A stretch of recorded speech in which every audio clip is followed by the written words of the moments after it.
Ciência e Saúde, com Rosânia Fernandes. Muito boa tarde a todos. Voltamos com mais um programa Ciência e Saúde. O programa de hoje vem com a temática Família e Educação. E para falarmos sobre esse assunto, convidamos a doutora Maria João Garcia. A doutora Maria João Garcia é professora, mestranda em Educação Especial e doutoranda em Educação. Muito boa tarde, doutora Maria João. Olá, boa tarde. Doutora Maria João, como que é que fica, então, essa temática dentro das escolas, dentro do ensino? O que levou a doutora a pesquisar esse tema? Bom, antes de mais, boa tarde. Agradeço muito o convite do programa e estou contente por estar aqui. O que é que me motivou para começar a estudar esta questão dos valores?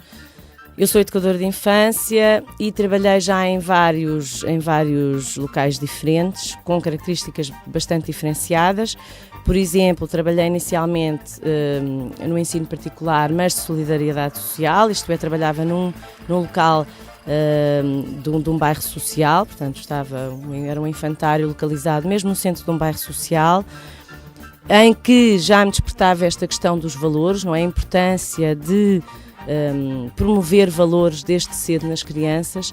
Depois, neste momento, estou a trabalhar já também há cerca de 11 anos num colégio particular, mas com características diferentes, portanto é um colégio caro e os pais têm um nível socioeconómico já médio-alto.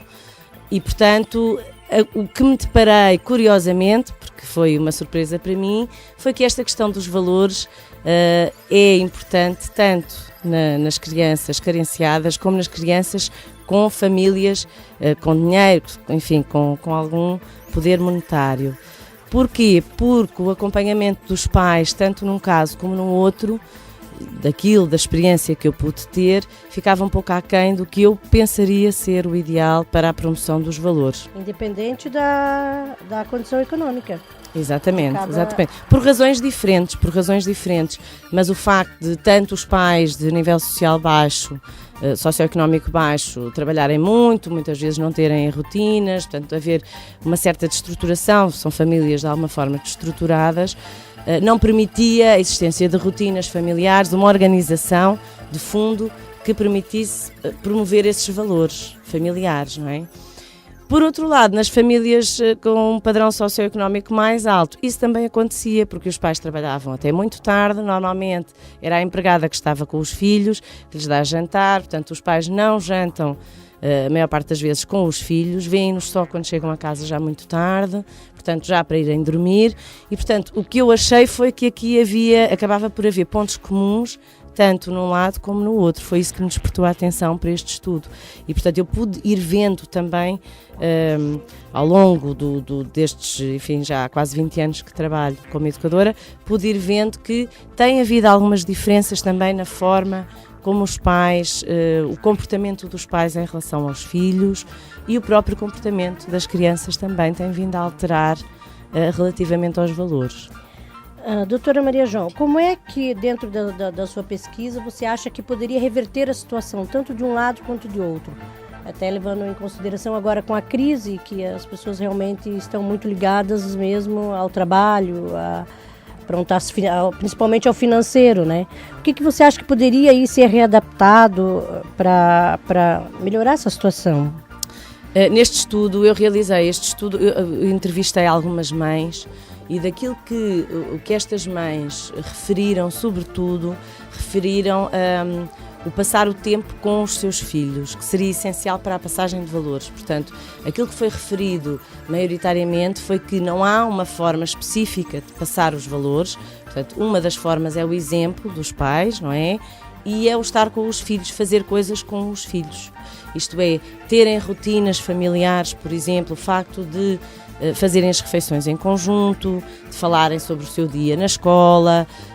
Por exemplo, referiram também algumas rotinas do deitar, em que havia uma mãe que nessa altura aproveitava para perguntar ao filho como é que tinha sido o seu dia, se havia alguma coisa em especial que o filho queria dizer. Portanto, todos estes momentos passados em conjunto entre pais e filhos são momentos propícios à passagem de valores de família, bem como os valores de cidadania, os valores humanitários, etc. Então, o que eu penso que pode ser mais explorado é essa capacidade, essa disponibilidade para ouvir os seus filhos e para dar o exemplo e para conversar sobre as coisas do dia-a-dia. Você acha que por vezes isso não é possível, não é? Há pais que trabalham muito e não conseguem fazer isso. Você acha que em quantidade de tempo seria o mais prioritário ou nem por isso? Por exemplo, uma mãe que fica meia hora com o filho e uma mãe que fica 3 ou 4 horas com o filho. Isso tudo é relativo. Obviamente que se trata mais de qualidade do que de quantidade. Tem a ver um pouco também com a disponibilidade íntima, com a disponibilidade de pai e de mãe. Havia uma história, eu já não sei quem é que me passou esta história, mas de um pai que trabalhava muito e que nunca via o filho já estava deitado quando ele chegava a casa. E então o que ele fazia ia dar um beijinho ao filho, o filho estava a dormir, e ele dava um nó no lençol quando lá ia dar um beijinho, que era para o filho saber que o pai tinha estado lá. Eu acho esta história muito engraçada, porque de facto, assim, ele não passava tempo real com o filho, mas o filho sabia que ele estava a pensar nele e que todos os momentos que ele podia, ele se dedicava. Portanto, enfim, isto é tudo obviamente muito relativo, mas é importante haver algum tempo passado também, mesmo que não é aquela coisa do tempo, quer dizer, as pessoas pararem tudo para estarem totalmente disponíveis para o seu filho. Não, é fazerem a sua vida familiar normal. Podem estar a cozinhar, podem estar, enfim, a limpar até a casa, a trabalhar no computador, mas ir havendo uma interação de qualidade. Eu penso que é sobretudo, portanto, haver uma disponibilidade interna para ensinar o seu filho, para lhe passar esses tais valores. Aproveitar os momentos, né, que tem, né, dentro do Exatamente, possível. Exatamente. Quais que são os valores que os pais dizem privilegiar? Dentro dessa pesquisa sua, quais que foram os principais valores? Então, os valores que foram privilegiados por estas famílias, eu apliquei um questionário em que os pais respondiam quais os valores que gostariam que os filhos tivessem quando fossem adultos. Portanto, como é que eles gostariam que os filhos fossem em adultos, que valores é que eles deveriam apresentar. E então, quase todos os pais, enfim, a maioria dos pais, privilegiaram os valores relacionados com o ser, isto é, com a categoria da intimidade e satisfação, que tinha algumas afirmações relacionadas com o facto do filho ser feliz, de se sentir realizado, todas essas coisas que estão relacionadas mais com a própria pessoa, portanto, com o ser. Depois, em segundo lugar, foram privilegiados também valores relacionados com comportamentos já pró-sociais, com comportamentos relacionados com o outro, mais com o outro, com a preocupação com o outro, com o maior altruísmo, etc. Que eu chamei de ser com o outro, portanto, de ser em relação com o outro, que pertence à categoria de benevolência e universalismo. Portanto, eu achei muito interessante, curiosamente. É curioso, né? Porque eu pensei que ia ser diferente os valores. Eu também pensei não é materiais, isso. Por acaso. Mas neste caso eu também penso que há alguma razão, alguma justificação para isso ter acontecido, porque este estudo foi realizado no colégio onde eu trabalho atualmente, e portanto é um colégio com